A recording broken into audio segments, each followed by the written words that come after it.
Take your seats. Take your seats, please.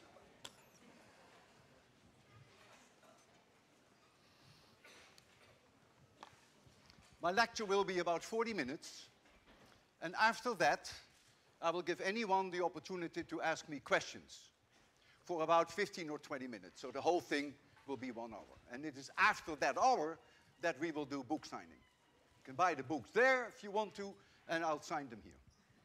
We'll get back to that later. If you have a pendulum,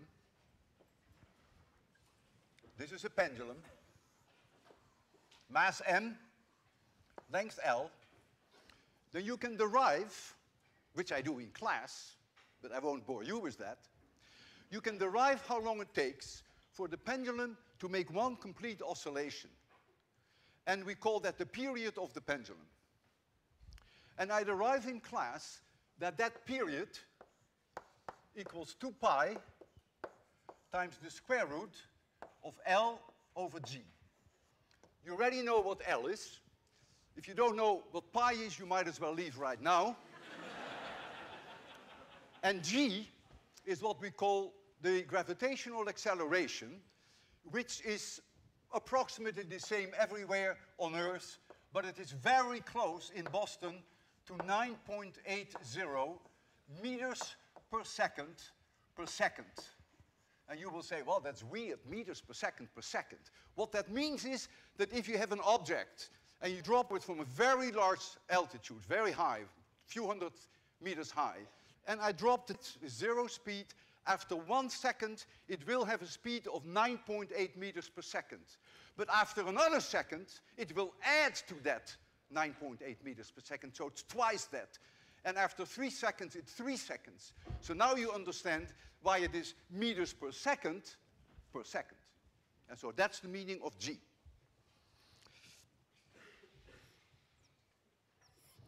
There's something weird about this equation. Something that must go against your intuition. And you shouldn't feel bad because it also goes against my intuition. So we have the pendulum, and suppose I bring the pendulum all the way out here. We call that the amplitude of the pendulum, and we let it swing back and forth. There's a certain period. But now we bring it out only this far. It doesn't have to travel very much at all. Doesn't that make a difference in the period? The equation says no, it doesn't. Because if it did make a difference, there would be in that equation the amplitude, which is not. And I'm going to demonstrate that to you, that it is quite remarkable that indeed that period is independent of amplitude if you don't go to extreme values of the amplitude. There's something else in here which is even more non-intuitive. And that is, doesn't it matter whether the bob, we call this the bob, whether it is 1 kilogram or 500 kilograms? You would think, well, that must be must make a difference in the period. But the equation says, sorry, it doesn't. And I'm going to demonstrate that to you too. We have here, by the way, if you ever want to test this pendulum, this equation for yourself, put in L equals 1 meter and use this number, you will get a period of 2.0 seconds. It's very easy to do at home. You make one meter, you put an apple at the bottom, and you swing it. The 1 meter has to be accurate. You see that it's going to be 2.0 seconds. Our pendulum that we have here is really the mother of all pendulums. Look at it.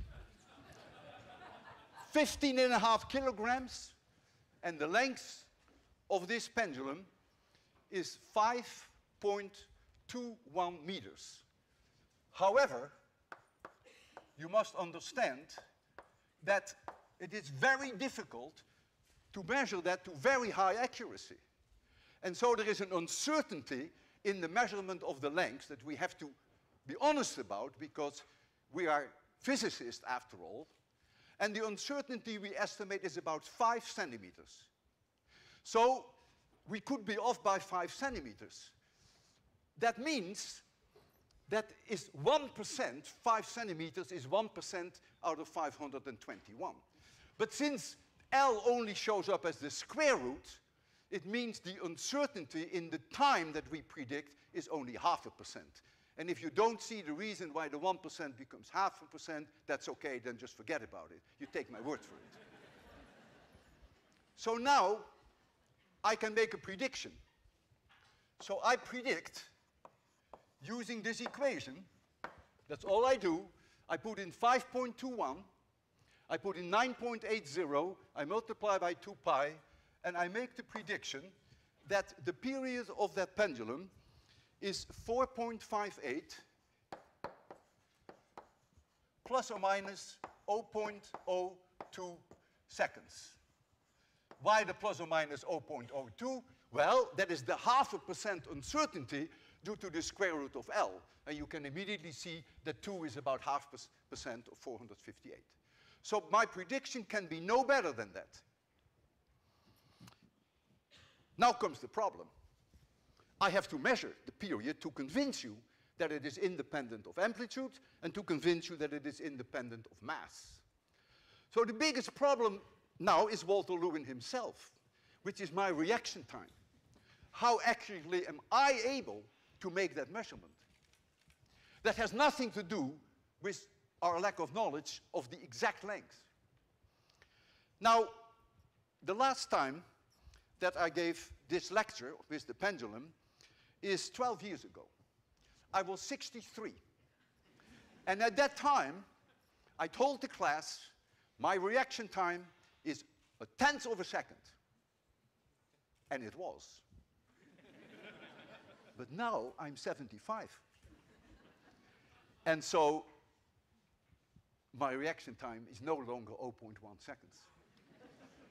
What is it? Well, I do not know, but I have a feeling that if you want to be kind to me for a change, let us assume that my reaction time at age 75 is now 0.2 of a second. So if you can live with that, then every measurement that I make, no matter how long it is uncertain to 0.2 of a second. Do not confuse that with that 0.02. That has to do with the length. All right. So, I'm going to first make a period measurement at 5 degrees and then at 10 degrees amplitude.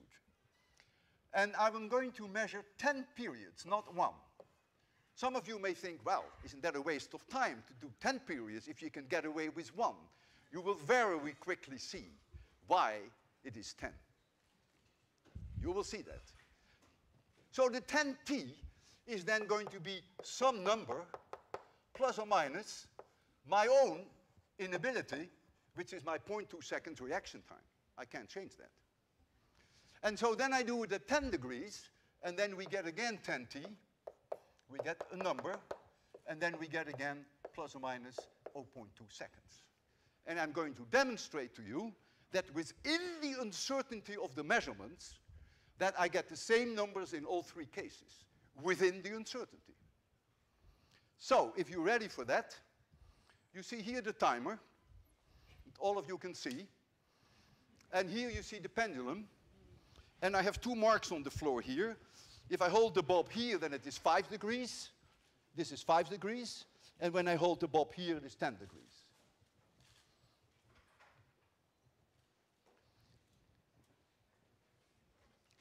Timing is not easy. The best way to do it is to start the timing when the pendulum comes to a stop that is rather well defined. And then you let it swing 10 times, and then when it comes to a stop, you stop it. And it would help me if you would count how many oscillations we have made. Because then I don't have to look at it. All I have to do is when I come close to 10, I have to watch for the moment of stopping, and then I will end it. So, we'll do this first at 5 degrees.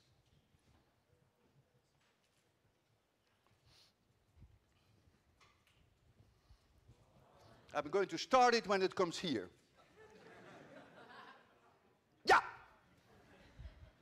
Okay, now you count.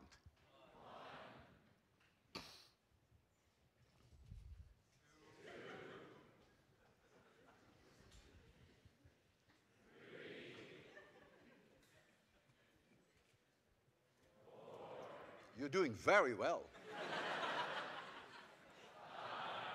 You're going to pass this course.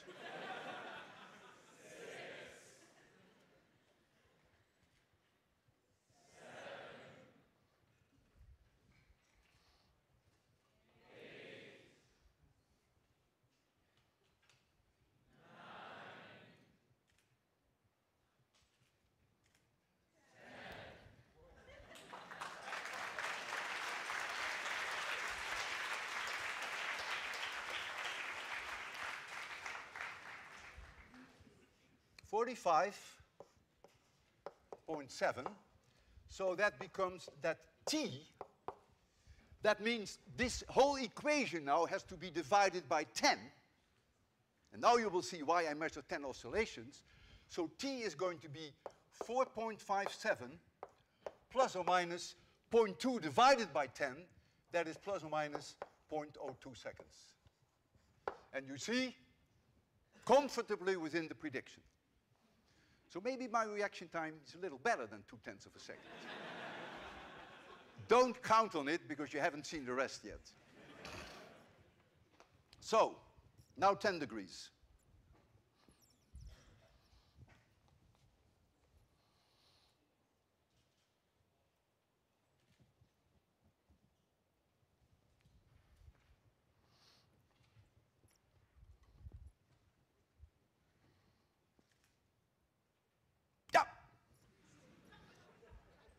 That moment is crucial.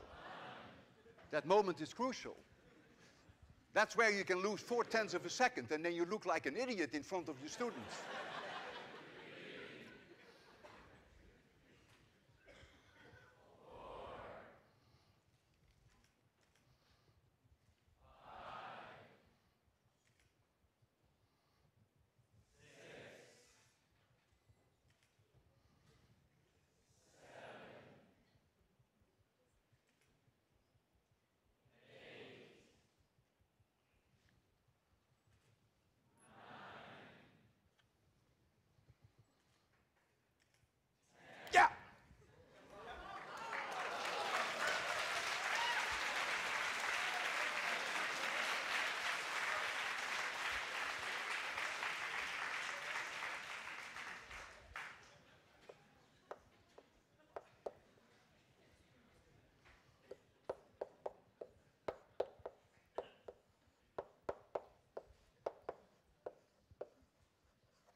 Now comes the hardest part. The hardest part is that we have to change the mass of this object. And the way that I'm going to do that is prominently demonstrated on the cover of my book.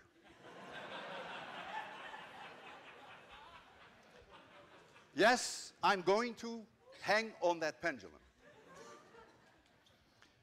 It is a difficult demonstration. First of all, it is painful. It really is. Second, the timing is tricky. Because when you look at the pendulum and when you see it stand still, you know, that is really well defined, plus or minus 0.1 seconds. When you are swinging yourself, however, then you can only do it by sensing the moment that you think you stand still. And that's what I will do. And then you will do the counting. And this is very unpleasant. It is.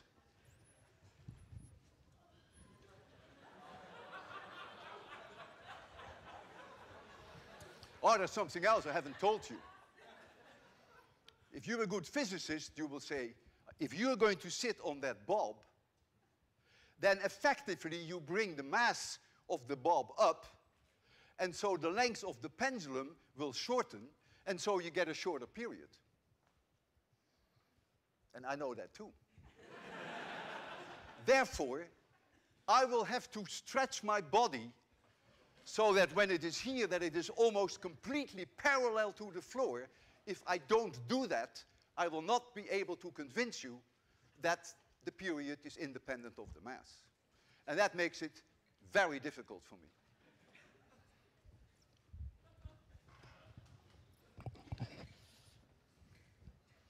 So I will start it at some moment, you will see when, and then you do the counting.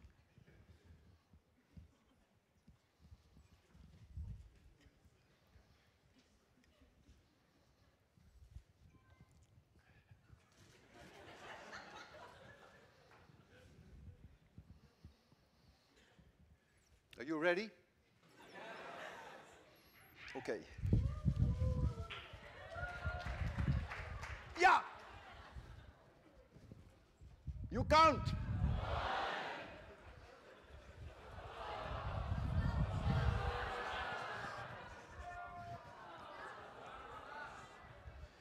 This happens sometimes.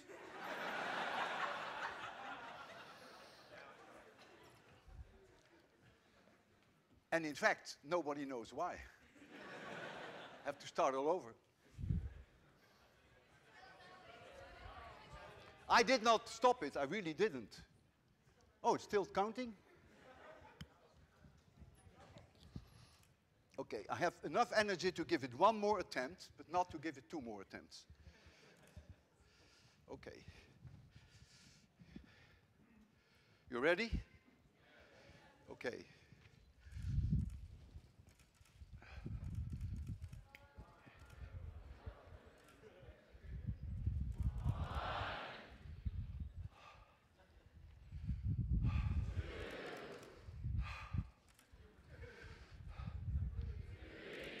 Oh, this really hurts.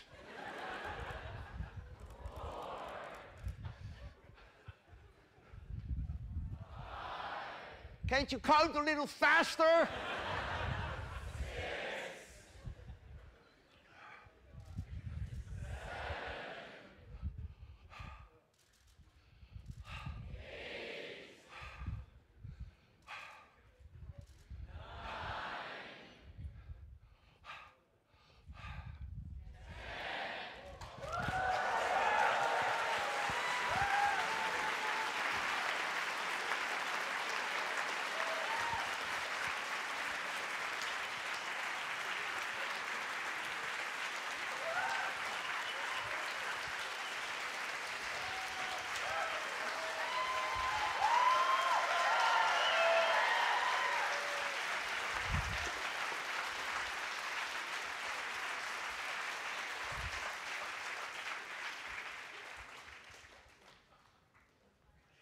T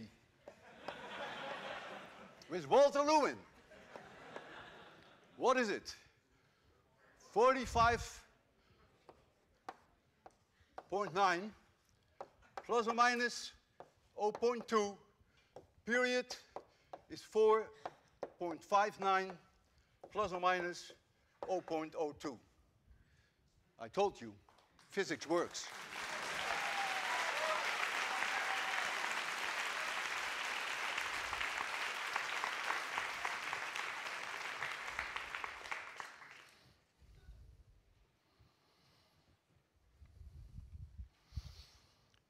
If I have a tennis ball in my hand, and I drop the tennis ball from a certain height, give it no speed, and it will bounce back, then it can never bounce higher than where it started from. If it did, then we physicists would say that is a gross violation of the conservation of energy, and that is the holiest of all laws in physics. It cannot go higher. Suppose the object has a mass m and is a distance h from the floor. Here's the floor, here's the object, h. We associate with the position of that object an energy that has a name. We call that potential energy. And that potential energy is mgh. You already know what g is. Well, h is this distance in meters. So when the object is here on the floor, h is 0. So there is no potential energy. As the object goes down, it picks up speed. And we associate with speed energy, which we call kinetic energy. And the kinetic energy of an object with mass m is 1/2 mv squared. M is the mass, and v is the speed of that object. If the object goes down and it hits the floor, then the potential energy is 0, and all that energy is now converted to kinetic energy. Because energy, we believe, is conserved. Now, when it hits the floor, some of that kinetic energy may be converted into heat because of the compression. If it were a tennis ball, that would certainly happen. So in other words, when it bounces back, the total energy is no longer the full mgh, but is a little less, and so it won't bound as high. But there is no way that it could come up higher than h. Suppose it could come after one bounce up here. Well, that would solve the world energy problem. Because you simply sit down and you watch the ball game, and there goes the ball higher, and the second one, it goes again higher. But why? If it goes the first time higher, it will do that the second time. And so after an hour, that thing is about a few thousand meters in the sky, and when it comes down on the floor, it has an enormous speed, great amount of kinetic energy, and so you got energy out of nothing. But there is no such thing in physics as a free lunch, so that's not going to happen. So the object can never go any higher than h. And with a tennis ball, there is also what we call the dissipation of heat when it hits the floor. Now, the situation is difficult with a pendulum, because a pendulum doesn't hit the floor, and so there is no heat loss because it doesn't hit the floor. So if you bring a pendulum at a certain distance above the ground, like this, and you let it swing, when it comes back here, it is almost exactly at that same height. Cannot be higher. That would be a violation of the conservation of energy. But since the air drag is so small, there is almost no damping. And in fact, when you saw the demonstration I just did, you may have noticed that you really didn't see this. It really kept going and it kept going. As long as you realize that if I release it from a certain location with 0 speed, it can never, when it comes back, be higher than that location. This whole idea is behind demolishing buildings. With a building demolishing, you take a huge mass, you lift it up over a distance h, and then you put your target, which is your house, or whatever it is, right at the bottom, when all this potential energy is being converted to kinetic energy, and so this object is hit with an enormous amount of energy, at high speed, and you demolish thereby the wall. Here we have a glass plate. You better go out of the way, because this is a dangerous experiment. This is a glass wall. So if I bring this object exactly at that glass wall, and if I'm clever enough to let it go with 0 speed, it could not break that glass. But if my hands shake a little, and if I give it a little push, then of course it can come back, and it may want to go higher than this, and that would mean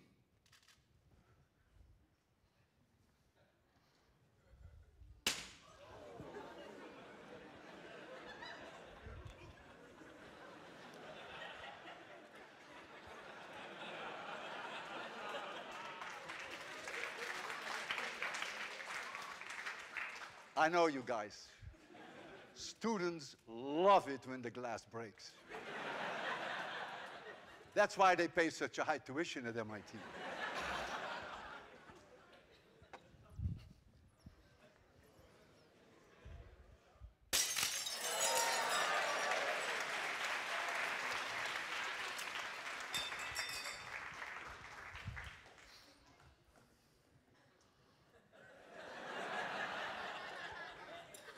That's okay, just take that off. Now comes an experiment which is emotionally the most difficult for me of this whole evening. I'm going to put my life on the line to show you that I'm really a believer of the conservation of energy. And you will see how I'm going to do that. I'm going to take the place of the glass. And I'm going to hold this object at my chin. And I cannot move any further back, so there's no cheat here. I'm going to release it right from my chin here. You realize, as you have just seen, that the slightest push, and this will be my last lecture, and no book signing afterwards.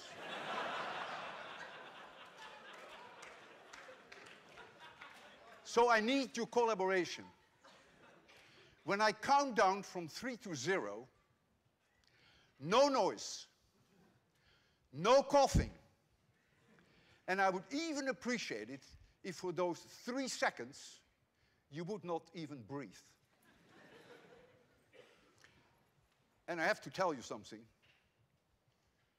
I couldn't sleep all night. I'm going to close my eyes. I don't want to see it. And I'm going to count down from 3 to 0.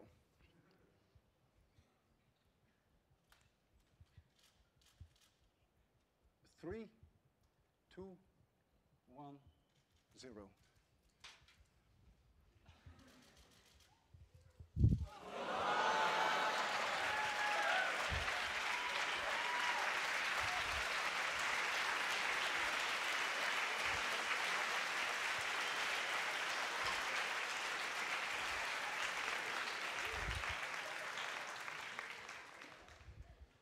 I normally, after this demonstration, tell the class, physics works and I'm still alive.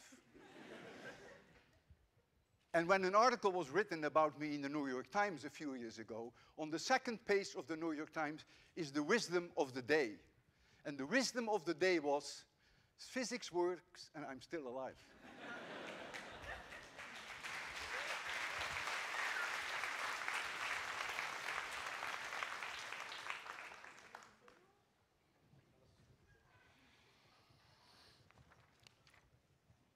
White light, like sunlight, is composed of all the colors that you see in the rainbow. If I scatter white light of very small particles, then the blue light is scattered more than the red light, and we give that a name in physics. We call that Rayleigh scattering.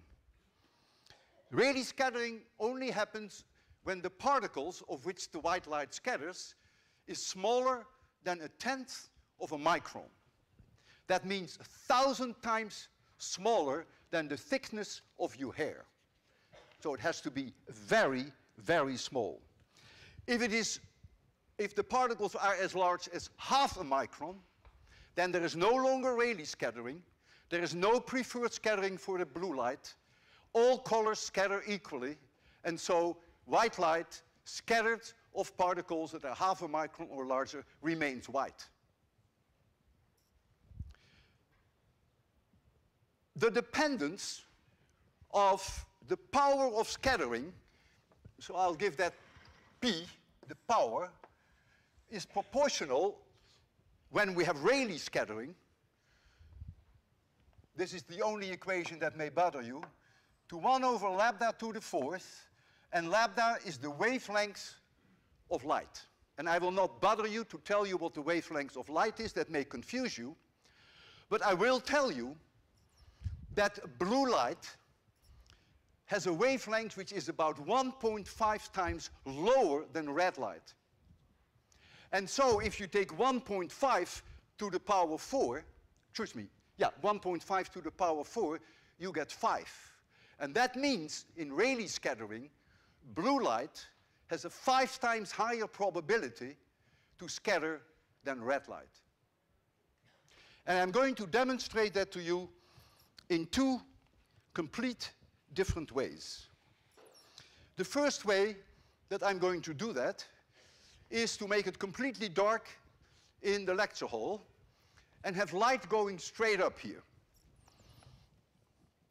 Then I will light a cigarette, and the smoke of a cigarette has particles that are smaller than a tenth of a micron. And so the light that you will see that is scattered off the smoke will be blue. So you have seen in front of your own eyes Rayleigh scattering, because the red light more or less goes through. It is really the blue that dominates it, that has the highest probability. So we're first going to do that demonstration to show you Rayleigh scattering of cigarette smoke. And then I have a surprise for you to also show you me scattering. But let's first do the Rayleigh scattering with cigarette smoke. This is also not a pleasant demonstration. For those of you who think that lecturing is easy, no.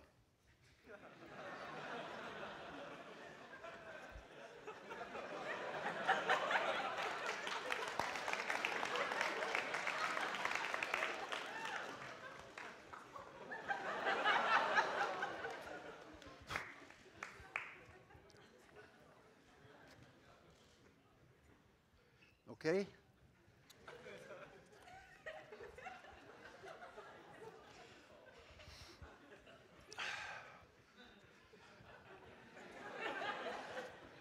Going to make it completely dark, and then I'm going to hold it in there. All lights off, all off, all off. So, we all agree that this is white light which is coming up, and you don't see the light here because there is nothing that scatters it in your direction.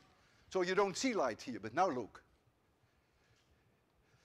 Those of you who see blue, say, yeah. Those of you who do not see blue, say no. You better see an eye doctor.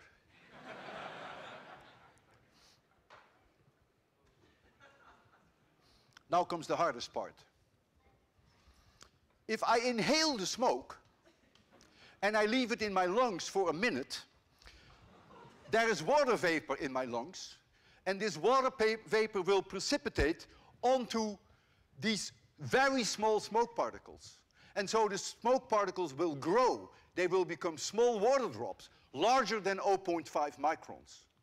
And that means, if I hold it 1 minute in my lungs and puff it out, you will not see blue light, but you will see white light, because you're now in the me-scattering domain. All colors scattered equally. I will tell you that just before I puff it out, and you will see the white smoke, I will, just before I do that, I will remind you of the color that you see now. I will only do that for a few seconds, then I will remove it and I will empty my lungs. Terrible demo.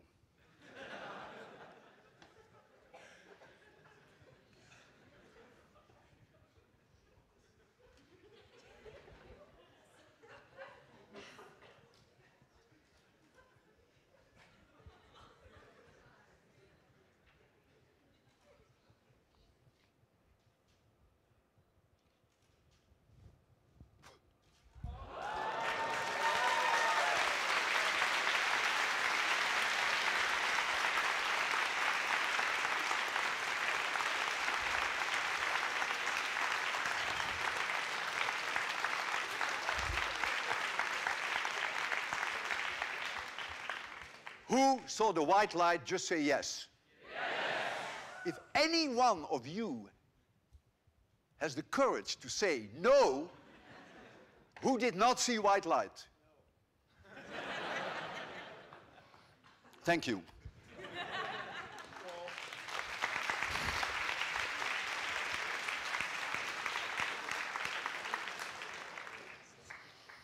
I'm now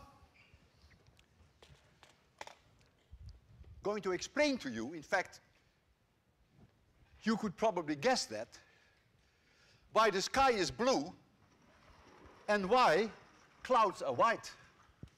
Clouds consist of very small water drops, surely larger than half a micron, which is me scattering. So the white light of the sun scattered off the cloud, white remains white. So you now, for the first time in your life, may have an explanation why clouds are white. And you should, or may also understand now, why the sky is blue. Here is the ground, and you are here. And here is, say, roughly the top of the atmosphere. And the sunlight comes in like this. The sun is infinitely far away, so the sun comes in like this. The atmosphere is full of very small dust particles, smaller than a tenth of a micron, and even the density fluctuations of the air molecules themselves are clearly smaller than a tenth of a micron, and so you get ideal Rayleigh scattering. So white light comes in, you're standing here, but what is the light that comes to you? Predominantly blue. So the sky is blue. The light that is scattered here comes to you is predominantly blue. So that's why the sky is blue. And so the reason is simply that it is Rayleigh scattering of the dust particles in the atmosphere. If the sun is high in the sky, the total amount of sunlight that is scattered in your direction is only 1%, so it's very little. If the sun is 5 degrees above the horizon, then the sunlight has to travel through a lot more atmosphere.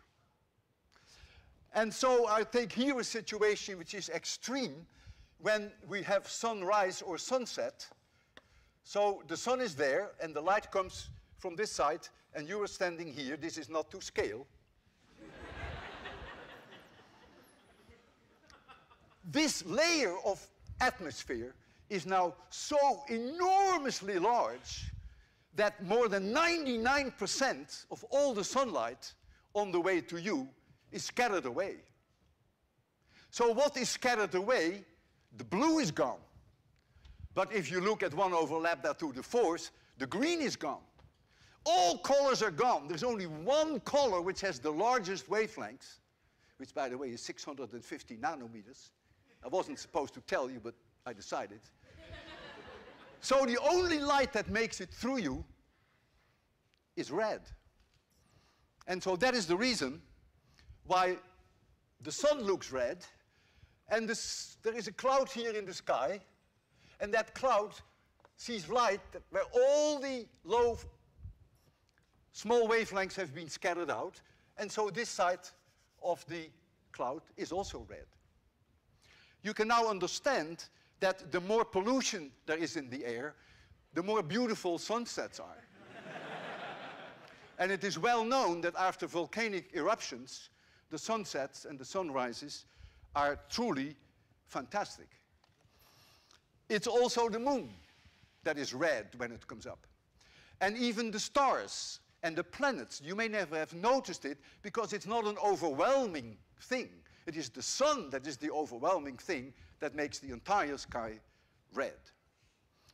And so I have decided that I'm going to create in 26100 a blue sky for you and a red sunset, killing 2 birds with 1 stone. And for the physicist in my audience, I'm going to kill 3 birds with 1 stone. But the 3rd bird comes a little later. I have here a bucket which is filled with sodium thiosulfate in this bucket. And when I turn the light on, you will not even see any light from that bucket. Nothing is scattered in your direction. I think of that as being the sun, by the way. Now I'm going to add a little bit of sulfuric acid. And when I do that, very small sulfur particles, smaller than a tenth of a micron, will precipitate in that solution. Rayleigh scattering. And so the light that will come to you is blue. And you will see blue light, just like with the smoke. But now, as time goes on, we will get more and more and more and more of those 0.1 micron particles. And so the light that comes out here has no blue in it anymore. It doesn't have any green in it anymore. It's all scattered in your direction, just like here with the sunset. So what color do you think the sun is going to get? It's going to be red. That's why I said I'm going to kill two birds with one stone. So I will add the sulfuric acid. The difficulty with this experiment is always, if you put too much sulfuric acid in it, the whole process goes too fast. And if you put too little in it, then you will become impatient. At least MIT students would. So I'm going to put this in and stir, and then make it immediately dark.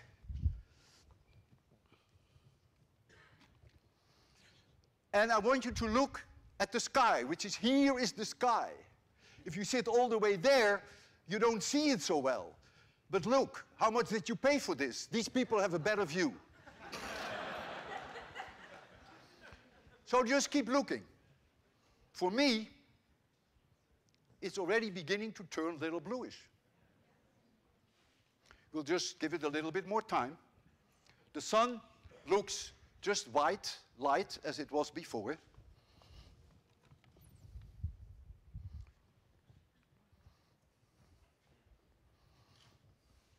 I always have a backup, you see. If this takes too long, then what I do, I add another teeny weeny little bit of sulfuric acid.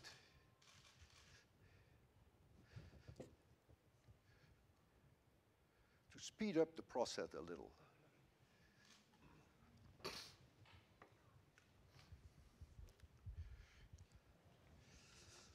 I see blue light, and when I look at the sun, it looks a little reddish already. For the physicist among you, light that scatters over an angle of 90 degrees, this light that scatters in this direction, the people who pay the most tonight, who are sitting right here, the light is also linearly polarized. That was also the case with the smoke experiment, but I didn't mention that. But for those of you who are sitting here, I can show you with my polarimeter, when I rotate my polarimeter, that I can the blue sky completely dark, and I can the blue sky completely bright again. The people who are sitting there, the angle of scattering is not 90 degrees, so they won't see it so well. But you people see it very well, don't you? Yes. 100% polarized.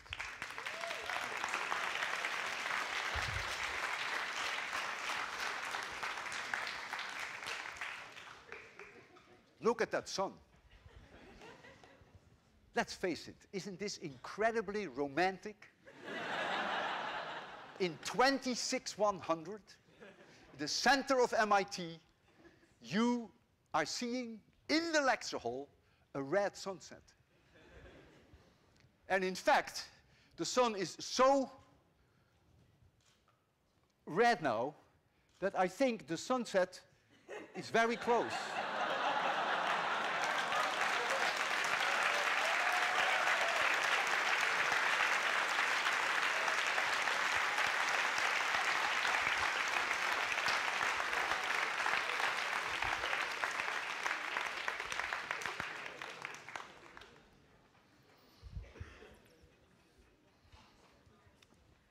I have given, in this lecture hall, about 800 lectures. And it is wonderful to be back here. But it really hurts to know that this is my last lecture in 26,100. I have therefore decided that I want to leave you in style. And the way I will do that is to leave 26,100 in my own private rocket.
Thank you.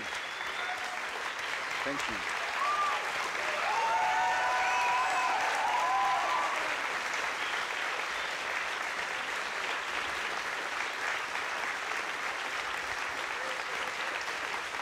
Thank you.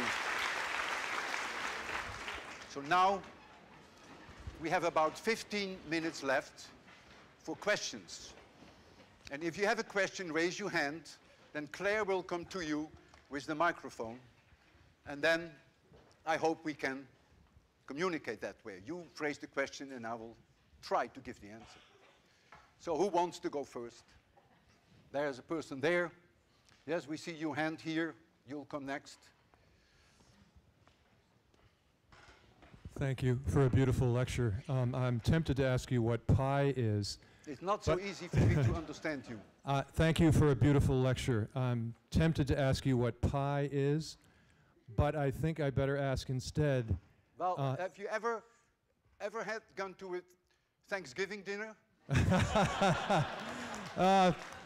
Okay.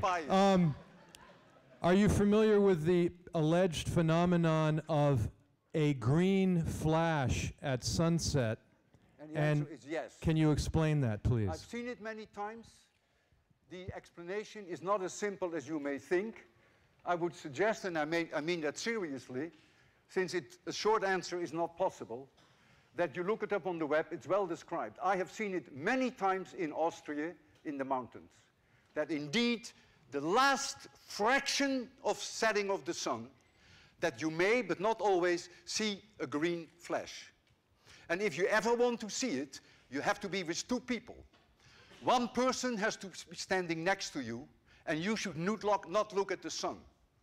Because if you look at the sun, even though there's almost no sunlight left, your retina is still too overexposed. And so the person next to you, when you look like this, should say, "Look now!" And then you look, and that's the way it is.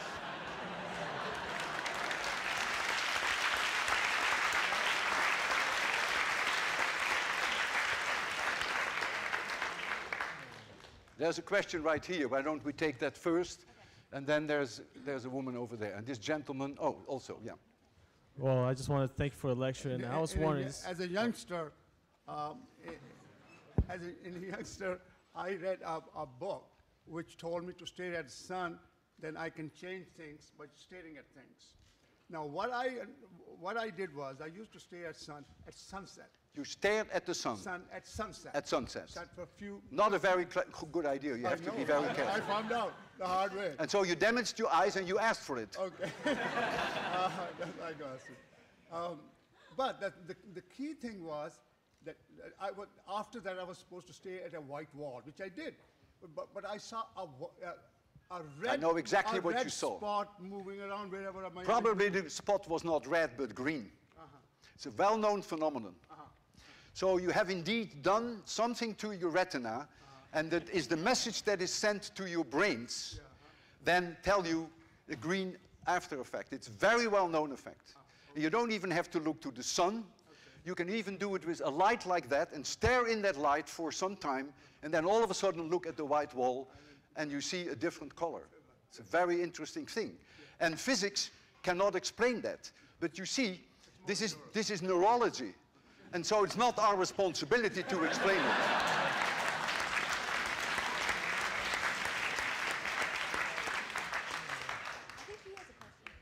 So this is, I guess, a more personal Speak question. as loud as you can, because I have a hearing disability. This is a more personal question. I was just wondering, like, what inspired you to become such a great professor? Why is what? What inspired you to become a professor, and a great one at that? Can you translate? I can't hear you. What inspired you? Why is what? What inspired you to become a professor? Oh, that was luck. I had my training in nuclear physics, and then I had some offers for 1-year postdoc to the United States. And for reasons that are not so clear, I picked MIT because a whole new field was born here in Cambridge, Massachusetts, initiated by Professor Bruno Rossi, who was at MIT, executed beautifully by Riccardo Giacconi, who received not too long ago the Nobel Prize for that. That was the discovery of X-ray astronomy. And even though I knew nothing about astronomy at the time, I decided it was time to change fields. So I accepted the offer at MIT. And then, for reasons that are still unclear to me, but George Clark, who is in the audience, knows probably why, they offered me a professorship. And I never left. Does that answer your question?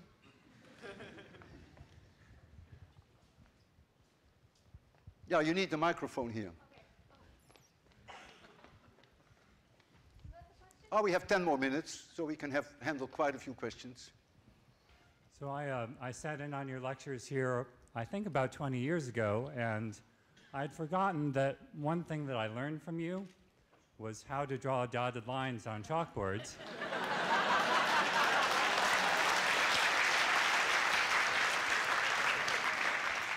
Which I actually used myself when I was a professor for some number of years, so a very useful skill. But here's what I'd like to ask you. I'd like to ask you when you started teaching physics and how your lectures evolved over time. What was the last question? How your lectures evolve over time? Didn't get it. How did your lectures evolve over time? Yeah.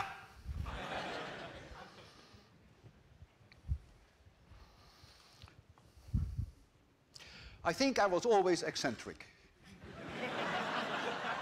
It's true. And so, from day one, my lectures were always different from the mean. But of course, they evolved in a way that grew substantially. And that is not because of the dotting of the line, because I could already do that in high school. Today, there are 100 of my lectures that can be viewed on the web. 2 complete courses. The first course for freshmen, the second course, electricity and magnetism, and the first course for sophomores, vibrations and waves. They are now being viewed daily, on average, by 6,000 people all over the world, which is 2 million per year. And so every morning when I wake up and during the day, about 24 questions come to me by email from all over the world.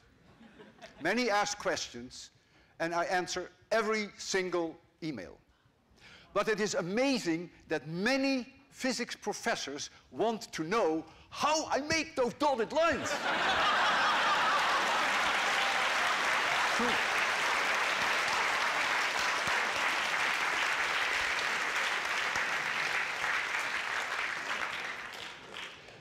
There is a 2-minute videotape which someone made. Someone looked at all the dotted lines that I ever drew in 801 and put that in one videotape. It's a riot. You see, brr, brr, brr, brr, brr, brr, brr, brr, brr, brr, brr, brr, brr.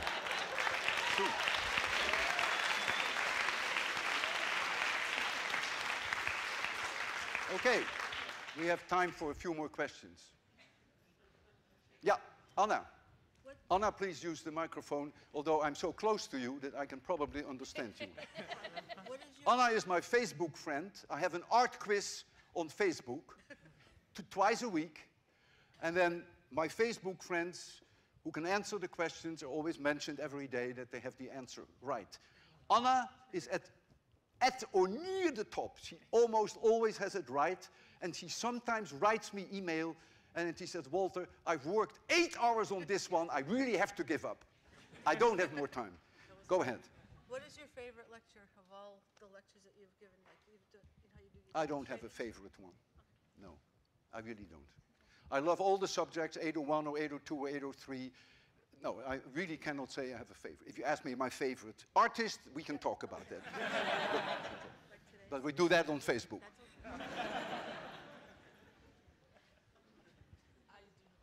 There is a question here and there's one there. Ah, we have still 5 minutes for questions. Could you talk about your... Where are we, Claire? Who has the microphone? Hello?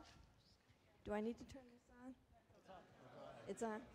I'm wondering how rainbows relate to race scattering, do they? And How rainbows what? do rainbows have anything to do with race scattering, and also why are they round? By my book. It's explained in my book.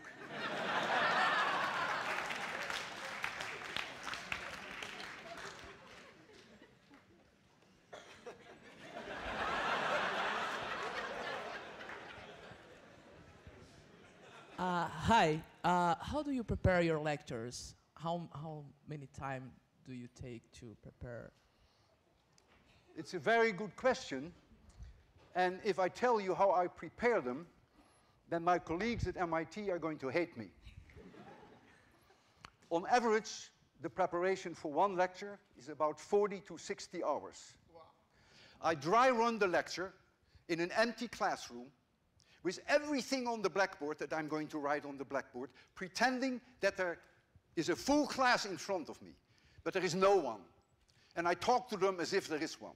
I do that 2 weeks before the lecture. In general, the lecture is then a little bit too long, so I have to do some surgery. Then 1 week before the lecture, I dry run again. Then I'm very close to the time. And then 5 a.m. of the morning of the lecture, you can ask my wife, I am at MIT, and I give the same lecture, dry run for an empty classroom at 5:30 in the morning, when the lecture is at 10 and the same lecture is at 11. That's the way I prepare. Don't tell my colleagues, they will hate me.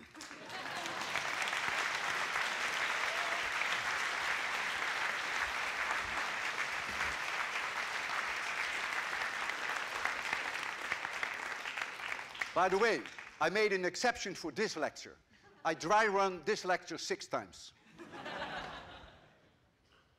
Yeah? I wanted to know, hi. What advice do you have for a student wanting to become a physicist? What do you have what? What advice do you have for students who want to be a physicist? You have to love it. And if you don't love it, don't touch it. And if you hate it, it is because you had a very bad teacher. I make every student, and not only at MIT, but all over the world, I make them love physics. You can read that in my book, you should buy it.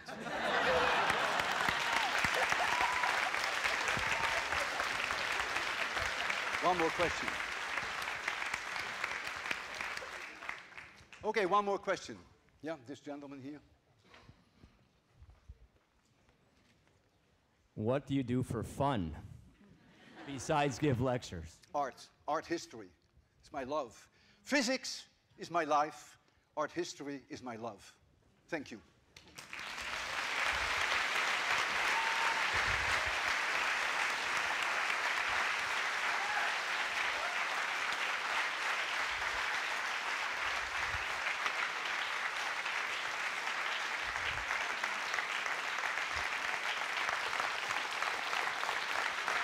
So the book signing will start.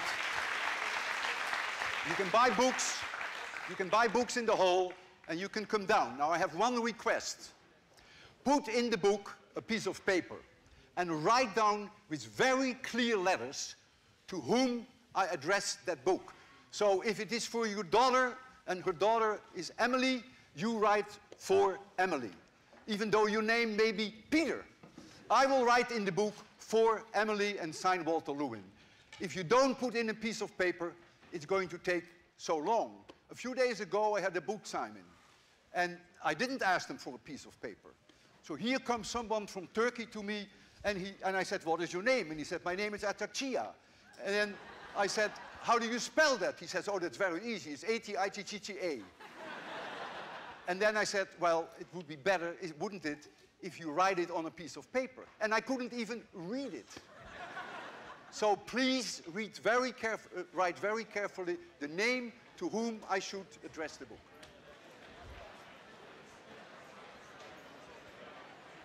We need a table.